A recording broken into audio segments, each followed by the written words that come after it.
Been a very interesting year, 2024, in the real estate market. A lot of commercial real estate projects have suffered due in large part to the rapid increase in the interest rates and the rapid increase in the rate caps.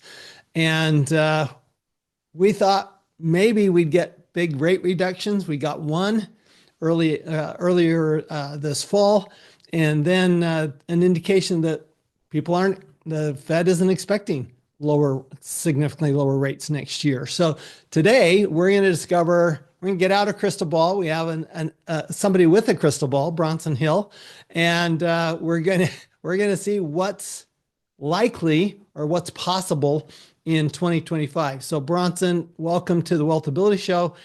Good to have you on, and very excited to talk about this really critical topic for coming up on 2025.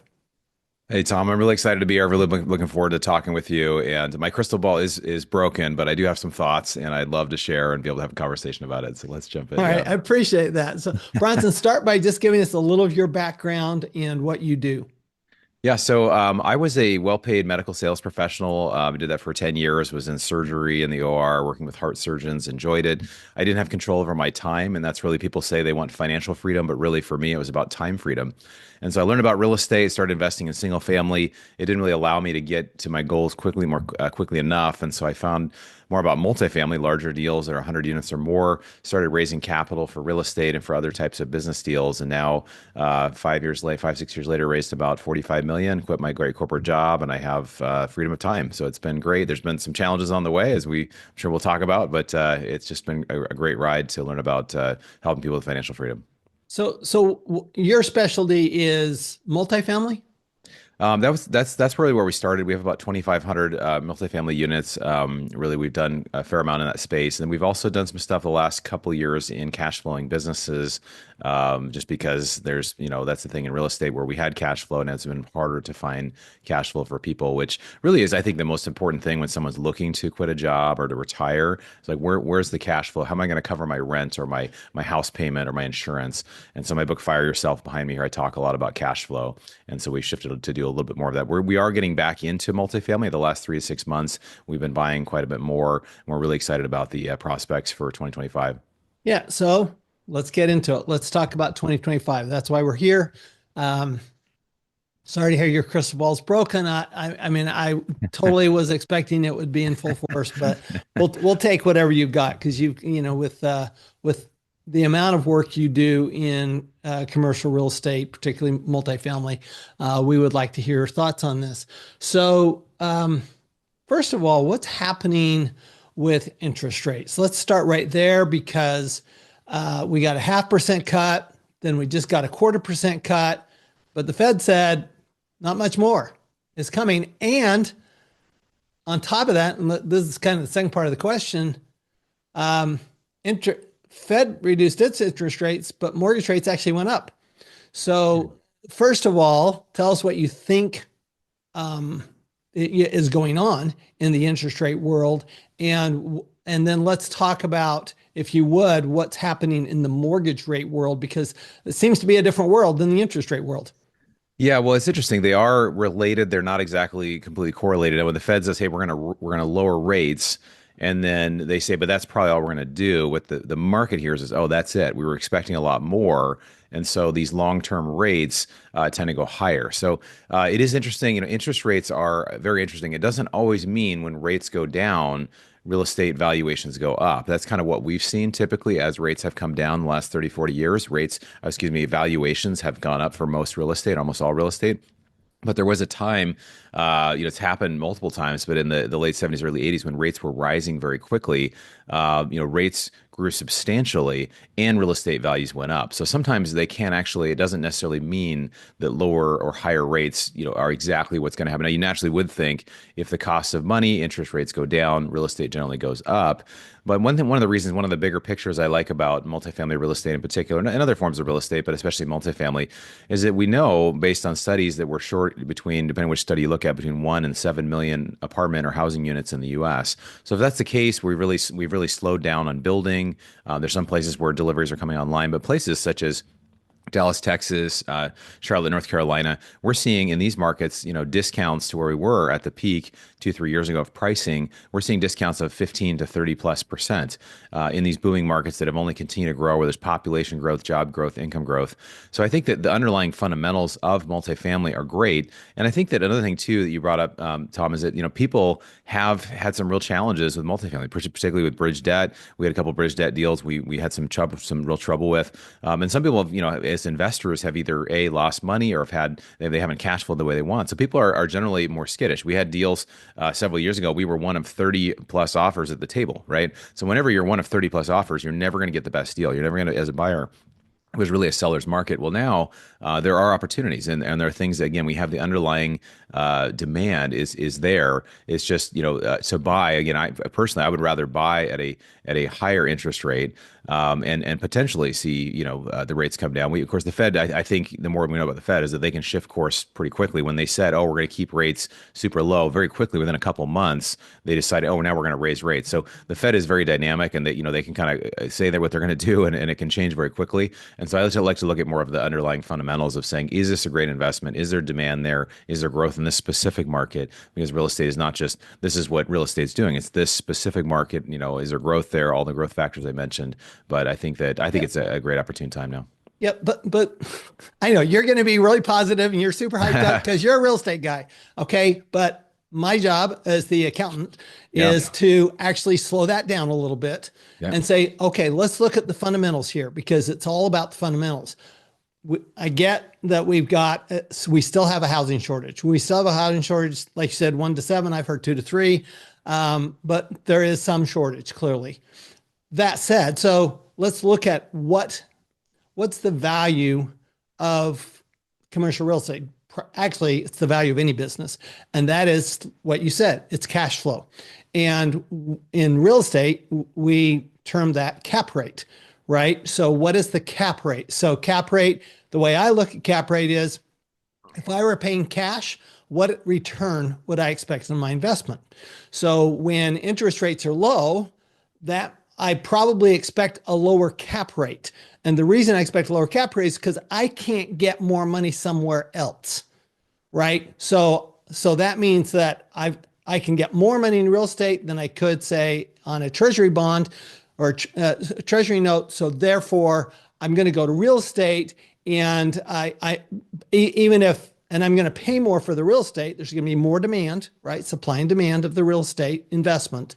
And I'm going to pay more for the real estate, which will lower the cap rate. Okay, that's one thing that affects cap rate. But interest rates obviously affect cap rates, because if I can get, I know people are getting 10 to 18% interest right now. Okay, I'm pretty safe in investments. Okay, well, if I can get 10% on a safe interest rate investment, why would I want to invest in a real estate deal that pays 6% and may have more risk, involved with it, and certainly has more moving parts? And so one of the things that we've seen this year, as you know, is we've seen this disconnect between sellers and buyers, where sellers have been thinking, oh, it's going to come down, therefore I'm going to hold on my price. I'll do a capital call. I'll raise I'll raise money to get an interest rate cap from my lender. And they've kind of been kicking the can down the road. One of my questions for you is, do you see that can continue to be kicked down the road? Or what I think I heard from you is you're starting to see people basically give up and say, hey, it's not going to get that much better. I'm going to have to dump this property. I've seen deals that have just gone under. Okay. Yeah. I've seen deals where the syndicator said, hey, the value's gone. This is gone. We're just going to terminate. And we're either going to give it back to the bank, or we're going to cut a deal with some new investors, which I actually think is baloney. I don't think that's a fair play, frankly, and those people would never get my attention. Okay, that have done that. But what do you see happening tame your enthusiasm just a little bit, Yeah, yeah, Bronson. yeah. I get Right. it, but tame your enthusiasm and tell us, what do you actually see as far as, you said, 15 to 30% discounts, and yet if you look at cap rates, it should be a 50% discount. Right, right. And to be clear, there has been a period of 2 years where we took a break from buying multifamily. So we have been out. We have recently gotten back in. So let me clarify that. And I will say you're absolutely right. Right now, there are debt deals, debt funds. We have a debt fund. We do. Other people have debt funds that are paying similar to what equity deals were paying a few years ago, right? So that's a much safer position. It cash flows every month. And why would you take a much lower return to do it? So there is definitely a risk premium. It doesn't necessarily make sense, right? So if we're seeing sometimes debt deals are paying 12 to 15% annually, obviously it depends on the deal, depends on how much, all those different factors. But the equity deals, that's similar to kind of equity projections for a few years ago. So there is kind of a disconnect there. I mean, what I would say is, there's the Warren Buffett saying, "Be fearful when others are greedy, and be greedy when others are fearful." I have a good friend. I don't know if you know Mark Moss. Mark Moss is an Mhm. economist, a friend of mine. He really believes that in 5 years all real estate's going to be like twice as expensive, and the reason I think that there's some merit to it, I don't know if that's exactly true, but I think that with all the creation of currency, with all of the there's a strong correlation between rents and inflation. There's a chart from Mother Jones from 1960 to now that shows that rent and inflation just kind of goes hand in hand. So the value of single family, people don't realize this, the value of single family home, that's what we think when we think of real estate often. It's related with comps, how much a house sells for across a street or down the block. But with commercial real estate, it's how much income, how much Right. cash is, as you said, how much cash is coming in.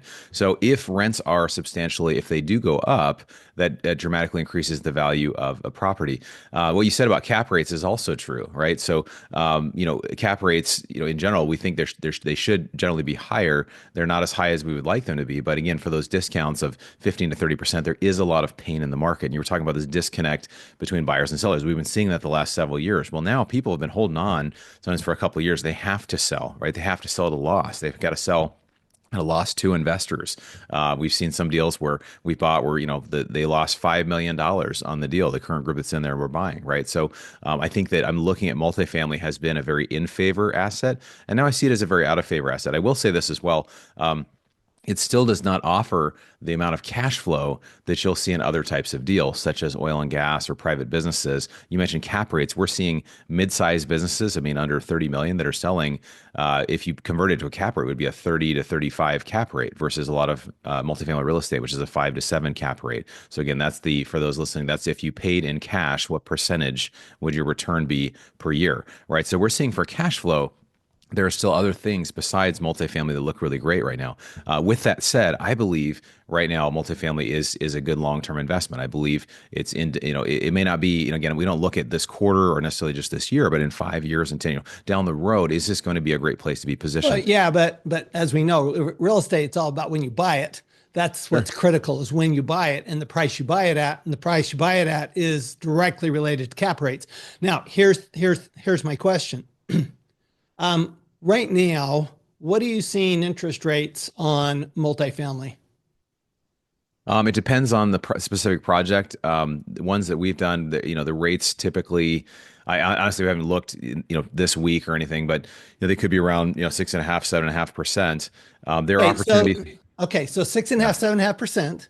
All Yeah. right. That means that your cap rate has to be higher than your interest rate. Otherwise, you have negative leverage, right? Correct. Otherwise, you're paying to own the property. You're not getting positive cash flow from the debt. So one of my questions is, what you're doing and what you're seeing other developers do. Are you are you actually putting more equity in and Mhm. less debt because of these high interest rates? Yes, absolutely. Yes, I mean, our partners that we're working with, we work with different partners.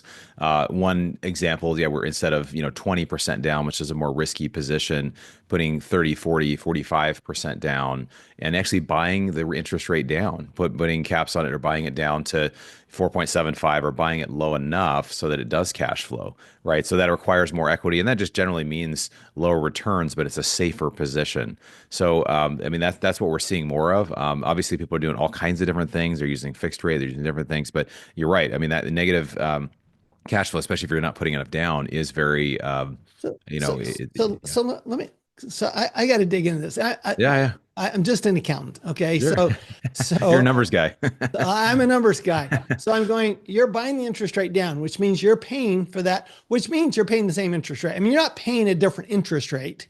You're just paying it now instead of later. Okay. So that means that you are actually paying that interest. You're just prepaying the interest effectively. That's what happens when you buy down the rate, right? That's what points are. That's what a buy down is. How does that actually make that better? I mean, from the standpoint that, okay, your interest rate, if you look at your real interest rate, not your nominal interest rate, which is what's stated, that 4.75, but your real interest rate, which is the 7% that you just bought down to 4.75, let's say your cap rate's 6% or 5%. How does that make, how does that still work? I still don't, I'm not following Yeah, that. well, the way it works is it does give you, potentially it gives you some cash flow. It also, if you're doing a value add project, and with a high degree of certainty in the next 24 months, you're going to be able to renovate 80% of the units. You're going to be able to see rent increases. But again, this involves having an experienced sponsor or somebody who's vertically integrated who can do in-house construction or property management, knows with again a high degree of certainty that's going to happen. So again, I think projects look different than they did a few years ago. I think between 2010 and 2021, if you owned real estate, if you owned multifamily real estate, you were a genius because you owned it. Now it takes much more of a specific plan of how you're going to actually make it work, how you're going to actually work the project, work the plan that you have, particularly on the value add side. So again, I wouldn't say every single, again, this is a strategy that we're seeing, some success in, but it depends on who the operator, who the group is, that you can manage the cash flow of the project as well as do those value add objectives along the way. Okay, so it's basically a cash flow management. You're just getting your equity. You're just getting extra. You're prepaying it so that you have the cash flow, so that you're Correct. not pressed Correct. on that monthly nut that you've Exactly. got. Yeah. And that's how Okay, people get in okay. trouble. That's how people get in trouble. Yeah, yeah. Is they can't cover the I, payment. Yeah. I get that. Okay, so it doesn't change your interest rate. So interest rates are one aspect of cap rates, but you mentioned the improvements. Um, uh, most syndicators I know, they tend to go after the B minus, C plus properties, and that's they're looking for 80s, 90s construction, and they're because they're tired, right? These properties are tired. They can make some improvements. Like you mentioned, the other aspect of cap rates, though, is risk, right? So it's not just interest rate, but it's risk. And of course, the better the property, the lower the risk because you're going to have people that want to rent it, right? And they're going to pay higher rent. So when are you seeing more syndicators that are trying to move their projects from, say, a class B minus to a class B plus or an A minus or something like that, where they not don't just renovate, but they actually bring up the level of the building from what it has been historically, so they can get a different class of renters. Yeah, I think that's really a great value add approach where you're trying to, find it, like you said, a building that's tired, or maybe the tenant base is not that great, or the management's just stopped paying attention or really, renovating a place. I think, anytime you can come in and do renovations, it gets, you are raising rents, but it does get people excited to live there. I mean, it's the kind of the broken windows theory, right? One broken window in a neighborhood, it starts to lead to more broken windows. There's a study they did in New York, and so the idea of a property owner coming in and renovating and making a place nicer, I think in general has a very positive effect on the community. And so I think the value add approach in general, I think it is a solid approach. It just really depends on, is it able to be executed, especially coming back to the idea of having safe leverage and really having enough money down. If you put 20% down and you're trying to do this big value add thing, there's always going to be more, especially with bridge debt, always going to be more risk there, right? And I think that we've seen that where instead of, just values always go up in real estate, we've seen values come down. So if that happens, is the deal stress tested well enough so that it can weather that, right? So I think that for a lot of people looking at deals these days, I think it's so important to look at the operator you're working with. What's the leverage that's there? What's the the strategy? And if it doesn't go as planned, what happens if let's say cap rates go down, or or they go up? Let's say there's some valuation issue where now prices decline more. Is there enough value that's been added to this deal, and are we sure enough that that's going to be able to happen? So those are the things I kind of look for when looking at a partner and looking at a multifamily deal. This reminds me of a couple of years ago. I was on Necker Island, Richard Branson's private Yeah, island, and I that's actually awesome. was fortunate to sit across from him at dinner one night. Wow. And I asked him, I said, "So you've gone in and you've completely changed industries, right? You changed the record industry, the music industry. He changed the airline industry. What'd you do?" And he said, "It's not that hard. You look for everything you don't like about the industry and you do the opposite."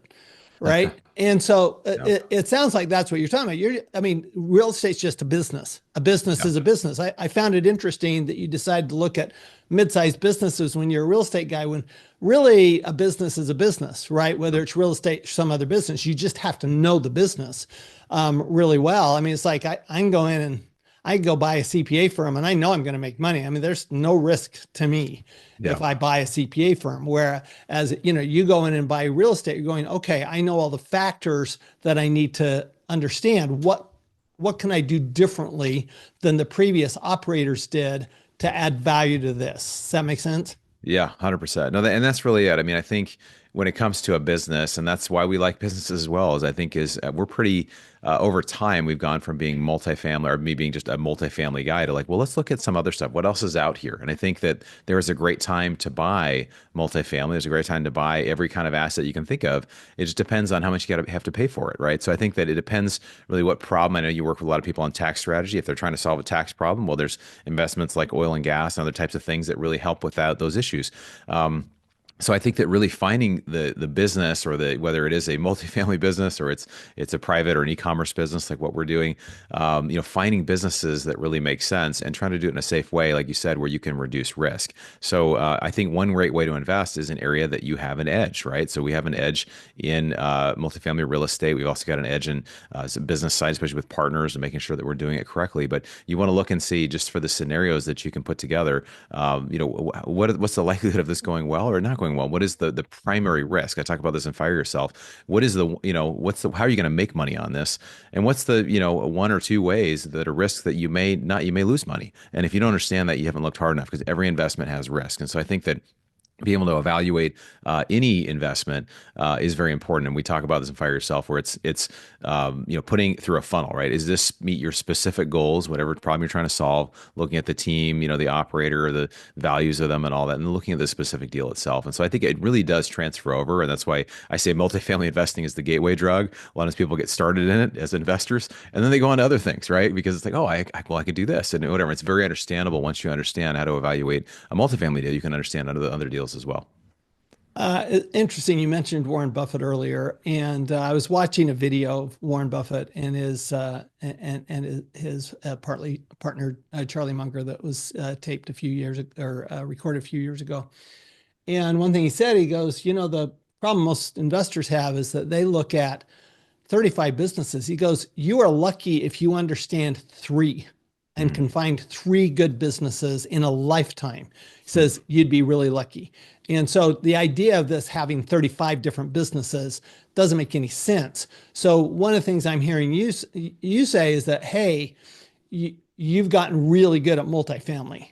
And the challenge you've had is that people, even the best people, multifamily, and I know some of the best on earth, they haven't, there was nothing to buy this year because people were hanging on. Okay. So let's specifically talk about that industry and look at next year. Okay. First of all, what do you suspect will happen? We're a year from now. We're having this conversation a year from now. Where do you think interest rates are? And where do you think that 2 to 3 million of housing shortage is in a year from now? Yeah, well, it's a good question. I mean, it's interest rates, anybody's guess. I mean, my guess is it'll be probably about the same of where it is right now. It could be higher or lower, but generally, I think the trend we're going on is we're going to be there. Um, I do think that, more sellers are going to have more pain and they're going to have to sell. And I think it's going to lead to potentially, again, we don't know how much, but again, you have these inflationary factors such as we need more housing. They're creating more currency. These are very inflationary factors that mean the value of things are going to go up, the value cost of rents are going to go up. And you have deflationary factors such as, interest rates, seller issues, things like this. So where does that actually take place with all this new currency that's been created and all these other things on, that are above real estate that are more macroeconomic? And so, it's hard to say what the timing of that's going to be. I think that's the thing we know over time. All real estate will cost more. We know that generally over time. In 12 months, it's very difficult to make a prediction. If I was going to predict, I would say valuations would be fairly stable. I think that there's inflationary and deflationary forces there. I think that some people are going to have to sell, which is going to drive the cost of buying these existing apartment buildings down. But then there's the inflationary factors such as we need more housing. There's not enough, and in certain markets, that really causes a huge jump in prices. So I think that it's hard to say, over the long run, we are going to see prices go up significantly. Is that going to be in 12 months? I'm not sure. My crystal ball is still broken on the floor, but if I get a new one, I will let you know, Tom. No, no, do. So it takes me to another Warren Buffettism, where he Love says Warren Buffett. one of the keys to investing is don't lose money. Hmm. And so that's the buy side, right? That's the buy side. That's making sure that your income is greater than your expenses. Okay, simply put, that you're able to improve the property, et cetera. But there are people that lost the value's gone down so much just in 2023 and 2024. That's not going to recover for years, that Yeah. price. Okay. So you're not talking about, oh, it's going to recover in 2025 or 2026. It's going Right. to recover in 2030. All right. I mean, that's how much value. I mean, when you lose half the value, it's you can't just so if I go from uh, uh, $200,000 a door to $100,000 a door, if I increase my value, I lost 50%, but I've increased my value by Double it. 50%. I'm only back up to Yeah. $150,000. And so I have to double the rate of my increase compared to my loss as a Right. general rule, right? Because you're starting at a higher level, right? It's a percentage of a higher amount. And so given that, um, are you being cautious about your buys? Because what if I mean, yes, you can improve the value, but you're mentioning interest rates not going down. So you bought the interest rate down, so you paid for it basically. Um, but let's say interest rates don't go and they stay at 7%, and you're buying at a 6% cap rate. To me, that's a recipe for disaster. Right. No, I think you definitely want to play out different scenarios and try to figure out, what do you see happening, and if I think is there any margin of safety? Warren Buffett always talks about a margin of safety. So the margin of safety in some of these deals is the value add component if your debt is stable and you have a certainty that you're going to be able to do the value add component. It gives you some additional safety there because you're increasing rent. Now, our good friend Ken McElroy, both we're a mutual friend, he has lost investor money. We have lost investor money through multifamily. It's happened both, and we have. So I think that on the other hand, it's important to learn and try to figure out, okay, what are the lessons from this? What are the ways that we can kind of make this work? We know we have an asset that long term, and this is the challenge is, if you're able to get fixed debt on something that lasts for 5, 7, 10 years, you're gonna be much safer than somebody who has bridge debt that's 2 years and then you've got to re-up. And so I think the debt structure, that's one lesson that's come to me, has been very, very important. What is your debt structure? Because if you have to sell Wouldn't you because think we would have learned that in 2008? the problem is that we get into a frenzy and a craze, and then it's harder to, you know, uh, to be when people are being greedy. It's harder for personally to be fearful, and that's Warren Buffett talks about what's the best quality or like character trait when it comes to investing. He says it's your temperament. It's your temperament that's actually the Right. best quality. So if I can say everybody's making tons of money, but I'm okay sitting on the sidelines, then that's okay. So we're very selective in what we're doing. Again, we took a 2 year break. I am excited about getting back in for the reasons I mentioned. If it's with safety, with other things, I have other things that I find are stronger cash flow, but I still think multifamily right now has a place in people's portfolio. So with that said, I mean, friends like Ken, I mean, they're saying, hey, we are looking, we're doing a lot less deals, we're looking at many more and doing far fewer. But there still is a demand. I do think also another factor is that construction in the last couple of years has really slowed down. The new starts has slowed down significantly for new builds. So that leads to not an increase of inventory as population is increasing. And it's not just increasing across the nation, which it is, but in certain air markets, right? The Dallas Fort Worth market, the Charlotte market, there's certain markets that are booming, right? And the population is booming. So they have to live somewhere. Yeah. Final question. Let's address Yeah. that. So Trump campaigned on deporting people and not having this big influx of immigrants, which is certainly some of what has pushed up the housing market is the immigrants. Sure. Because as a nation, we're not having more children. We're having fewer children, not more children. And so the increases has really been coming from immigration. What effect on housing, certainly rental prices, do you think if he stops the influx of the border, first of all, and then he starts pushing people out, and you've got, 1 million, 2 million, 3 million people actually going back to where they came from where they originated. How do you think that will affect the demand and the pricing in the housing market? Yeah, that's a great point, Tom. Obviously, it would have a negative effect for sure because obviously people would be no longer in a place of demand, and there are certain markets more acutely than others. I personally think there's a lot of talk around this. I think to actually implement it with millions of people would be very difficult. I think it might be a years long process to do. I think that if you look at, I was actually reading an article about this, about in a given year, something like a couple 100,000 people are deported, or the last couple of years. I think Trump at the biggest year he did maybe 400,000. So this is already happening anyway. So if you go from 400,000 or 200,000 up to a million, it does have some impact, particularly in specific markets such as, I live in Los Angeles area. That's a big area. Maybe Florida, maybe New York. There's certain areas that Well, there and are. those areas have depended largely on being sanctuary Yeah, cities, right? And so the immigrants come there. It's basically a loophole in immigration. But you mentioned that the rising population. But if you stop the border, you don't have a rising population. right, right. You're right. Yeah. So that is definitely a concern, and that's something to see. To do the dynamics of the deal work.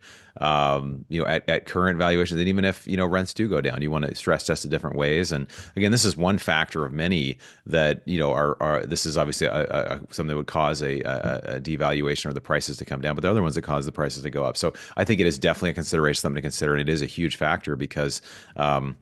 If your population, if you take 1 million, 2 million, 3 million, 5 million people out of the U.S., it does have an impact on You, housing. you no Absolutely, longer have a housing shortage. that's true. Yeah, No, seriously, by definition, you no longer have a housing shortage. If you have 2 to 3 million housing shortage and you lose 2 to 3 million people, you no longer have a housing shortage. So, yeah, the point of this discussion, everyone, is that if you really want to reduce your risk, you've got to increase your education. And you listen to people like Bronson or Ken McElroy or my friends at Thrive in Austin, but you listen to really good Brad Sumrock, really good real estate investors who have been successful and maybe less unsuccessful is a way to put it over the last couple of years because I don't think anybody predicted the Fed would raise rates that fast right. and that hard. But at the same time, it's this education, and that's why we do the Wealthability Show. That's why you get education at Wealthability from our tax-free wealth advisors. That's why education is so important. That's why I think, Bronson, what you're doing in your podcast, in your books is important. So tell us where we see your book. Where else can we get more information about what Bronson Hill is doing? Yeah, thanks, Tom. Really joy to be here. Always been a big fan. Love your tax-free wealth strategies. Yeah, I'm just so excited about what you're doing. For your audience, love to give a free gift. A lot of people we talk about inflation. They say it's 2.7%. I think it's substantially higher. And instead of being hurt by that at the pump or at the grocery store, there's a way you can be on the other side of the equation where you use it to your advantage. So I have a 40-page guide called How to Use Inflation to Your Advantage. Talks about using real estate, using debt, using precious metals, some unique strategies people haven't heard of.